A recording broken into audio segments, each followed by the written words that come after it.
and posed the question, can any Bitcoin maxis argue against this? Check it out. I have so much Bitcoin, I don't give a shit. I'm just like to observe the downside, because we talk about countries making Bitcoin a national reserve, and we talk about it overtaking gold and all these fantastic things. And I agree with all of it. My question, and this is a genuine question, I'm not giving you the answer, I'm actually asking, what happens to the economy once everybody realizes there is only one investment worth making on the planet? And basically throughout the video, he makes a case for people being more incentivized to... Welcome on in to another episode of Blue Chip Crypto.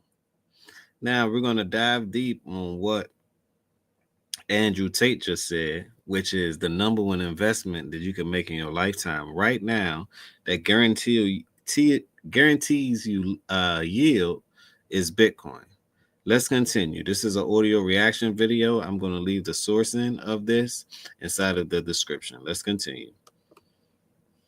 Simply buy and hold Bitcoin, then work, produce, build, create, or develop anything in the economy like useful products, services, infrastructure, food, houses, etc. Hello, I'm Crypto Casey, and in this video, we are going to explore Andrew Tate's question to Bitcoin maximalists about the potential downside of Bitcoin on the global economy and some great responses he received that we should all be mindful of as crypto investors. Let's hit it. 5,000 years of Chinese music and dance in one night. A spectacle.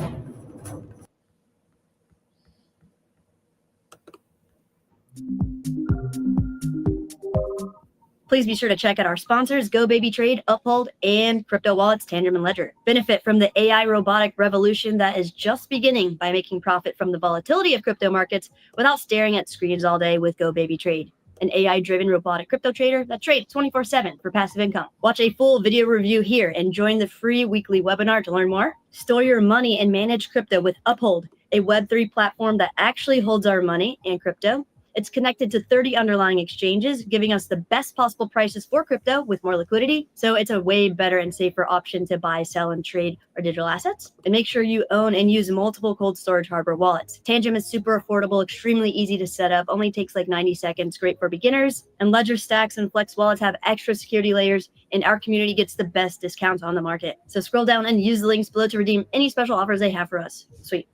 Okay, after Andrew Tate posted his video, there were a ton of great responses that will deepen our understanding of Bitcoin and give us some great insights we can share with our friends and family to spread awareness about the implications of the crypto industry on the world at large. One response was from the author of the Bitcoin Standard, Saifedean Ammous, and the other one from an ex-user that goes by the name of Stackholder. I definitely recommend following both accounts on X for amazing Bitcoin and crypto content. All right, we are going to watch about a 6-minute condensed version of Andrew Tate's 11-minute video to understand his standpoint when considering the potential downside of Bitcoin, and then we will go through Ammous's and Stackholder's responses. And the problem we currently have with this Bitcoin cycle is that nothing can outperform Bitcoin, which sounds great, but I'm starting to sense a genuine breakdown in capitalism. I'm being serious here, gentlemen.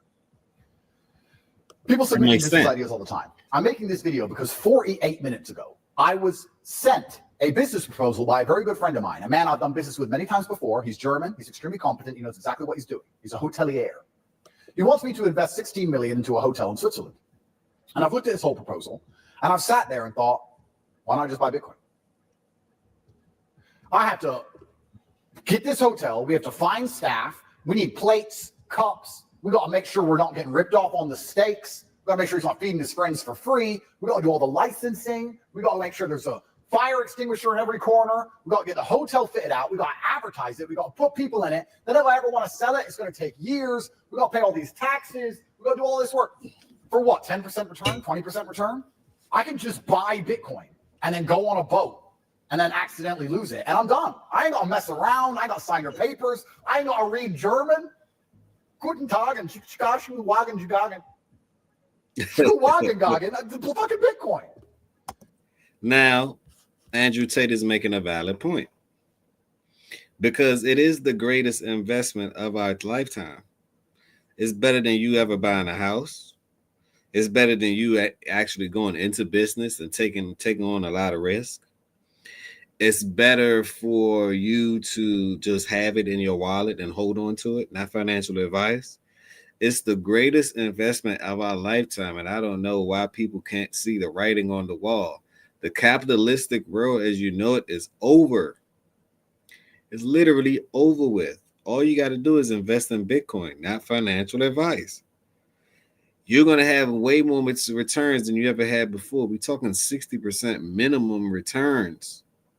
60% minimum return. Sometimes it's 200, 300. Okay, when it starts slowing down on the return, the still average return is going to be 29%. It's beating the S&P. It's beating how your return, your ROI on your house. It's beating everything. And guess what? Tax-free. It's like we're never going to get this opportunity again in our lifetime. And I don't know why people can't see it on the wall. That's why I decided to do these crypto channels to let you know, hey, the boat is about to sail off. Sell everything and buy this one thing.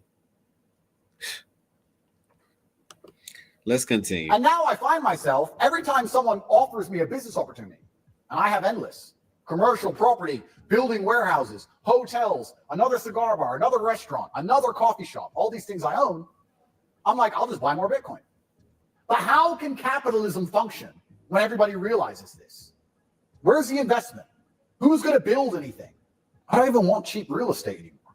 I don't want your cheap real estate. I don't want your business ideas. All I want is Bitcoin. Now, that's just me. I understand. But as the whole world realizes this, I'm asking you, people at home, how can things continue to function if everybody's just trying to get Bitcoin and nobody's trying to invest in anything else? I'd rather just buy Bitcoin.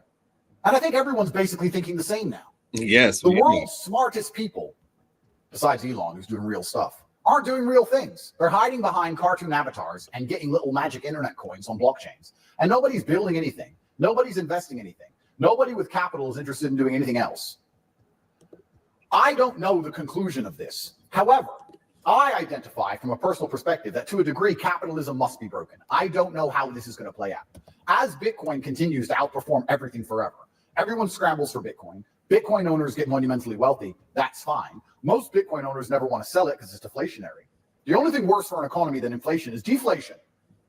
If I said to you that Ferrari will be worth, you could buy that Ferrari for half the price next year, you'd wait. And then when that year rolls around to say, wait another year, you get it for half the price, you'd wait again. Money stops moving with deflation. Deflation will crash an economy quicker than inflation. So how does the economy continue to function? How do things continue to get built? How do investments continue to happen as the world wakes up and realizes that Bitcoin's the best investment? Because it is. It is better than everything else for a whole bunch of reasons. Don't ask me. Ask Michael Saylor. He'll explain it in some fantastic way. He'll use Dungeons and Dragons. I ain't got time. I'm just telling you it's the best because I can instantly liquidate it. I buy that hotel, Guntenfagen, Sutenfagen, bruh. I got to do. So the downside of Bitcoin is I think it's going to genuinely stop the economy if it continues on this run. What's the solution to this? Well, I don't know if it can be stopped. How do we plan for these things? Game theory would argue that you should just get as much Bitcoin as possible and be on the right side of history. That's fine. But I still like hotels. Like, I can't sleep in my Bitcoin. I still like hotels. I want all of it. I want hotels. I want Jescos. I want Bugattis. I want a jet. I want a yacht. I want Bitcoin. I want everything. So somebody needs to give Stefan Strauss, Mr. Germany, this 16 mil. But I ain't going to do it. Are you? I'm just like to observe the downside because we talk about countries making Bitcoin a national reserve. And we talk about it overtaking gold and all these fantastic things. And I agree with all of it. My question, and this is a genuine question, I'm not giving you the answer, I'm actually asking, what happens to the economy once everybody realizes there is only one investment worth making on the planet? It's time that I address the ridiculous accusations against my trading strategies. My name is Juvir, and I've been day trading for over 7. Sweet. So now The way I see it is, and I give credit to this person who did the video. The way I see it is, I agree with Andrew Tate. It don't make you want to do anything else but invest in this because nothing else will guarantee a return. Take all your fiat dollars, invest into it, not financial advice. You're going to look up one day and be like, thank you, God, because it's God's money. You're going to be like, damn, why don't I have a lot of these? I should have plenty of these because it goes up tremendously every year. You literally don't have to do anything. Now, that's going to be bad for society. I agree with him because everything will be at a halt. Innovation and XYZ as far as money goes, right?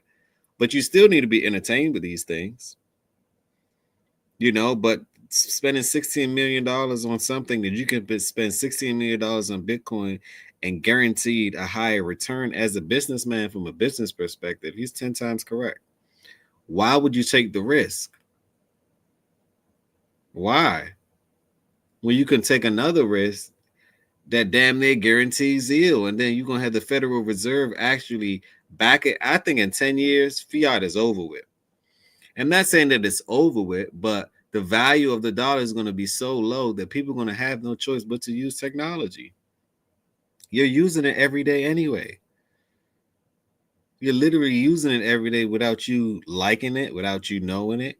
Imagine now when Elon come up with XPay, right? And now on he also was part of PayPal. Don't forget that. He come up with XPay, and now guess what? On one platform, you get to have everything on one platform. You can buy, sell, order things, XYZ, shop, do whatever you want to do on one platform. That is the online. That is the online Amazon. What happens when Amazon come out with its own payment system? I'm not talking Apple Pay. I'm talking about something that's embedded inside of their own technology that allows you can't convert. The conversion rate on Amazon is just from credit or debit cards to your item. But we're talking about endless conversions from all different types of technology on one platform. Unheard of, absurd. Imagine that you go on one website, you don't have to go anywhere. Everything else comes to you. My God. Everything. You can convert everything. It's like you riding around a convertible all day long. Hey, or a transformer all day long. Hey, I want to transform to this. Hey, I want to fly here. Hey, I want to do this here. Hey, let me jump on this virtual reality right here. Hey, I want to do gaming here. Hey, let me book a massage here. Hey, let me book a spa day here. Hey, let me go take a flight here. Just imagine. That's the power of the internet. And that's the power of these technologies. No civilization has really risen until they encounter technology. And we're in a technological boom right now. Forget the industrial. We're in a technological boom. Think about it. Just the other day, someone sent $16 billion overseas. And guess how much they paid as far as fees? And it got to them instantaneously. Guess how much they paid? $10. You sending money to people in foreign places, and you no longer have to use Western Union and all these corrupt places, right? They charge you money to send it. When somebody received the money, they got to pay for receiving the money. So you double taxed.